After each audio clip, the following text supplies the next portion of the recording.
Every time someone tells you the Crusades were an act of unprovoked European aggression, ask them what happened in the 350 years before Pope Urban II stood up at Clermont and called for them. You see, by 1095, the map of the Christian world was being violently redrawn. Within a century of Muhammad's death, Muslim armies had conquered Christian Syria, Palestine, Egypt, the whole of North Africa, and most of Spain and Portugal. They crossed the Pyrenees into France and were checked at the Battle of Tours in 732 by Charles Martel. Constantinople itself was besieged twice, with the second siege in 717 to 718, involving around 200,000 men, and in the end, it failed, but only just. And what life actually looked like for Christians living under this expanding rule of Islam is something that tends to get neglected. The system governing Christian life across the conquered territories was called the Dhimma, which was a legal framework that essentially classified non-Muslims as second-class citizens, and they were subjected to extreme violence if they resisted. The jizya, which was a sort of poll tax payable specifically by non-Muslims as a mark of subordinate status, was levied across the conquered territories. Now, what happened if you couldn't pay it?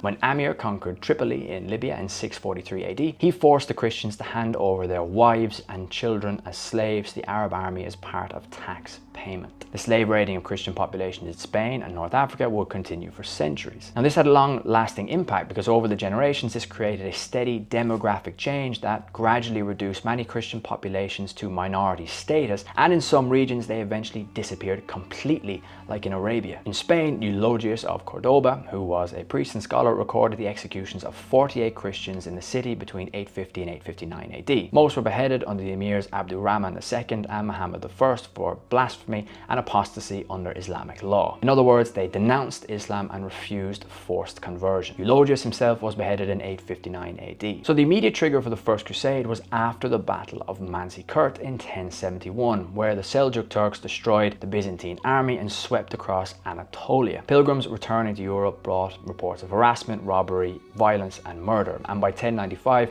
the Byzantine Emperor Alexios I formally asked Pope Urban II for Western military help. Roughly two-thirds of the land that had been Christian at the time of the first Islamic conquest had been taken before the First Crusade was ever launched. None of this makes everything that happened during the Crusades justifiable. The massacres, the opportunism, the sack of Constantinople by Crusaders in 1204 are certainly a stain on that legacy. But presenting the Crusades as unprovoked act of aggression requires you to bury your head in the sand and ignore 3.5 centuries of military conquest, a documented system of legal discrimination against Christian populations, slavery, and a formal request for help from the Byzantine emperor himself. Doesn't excuse everything that came after, but it does explain what Urban II was responding to and why hundreds of thousands of people answered his call.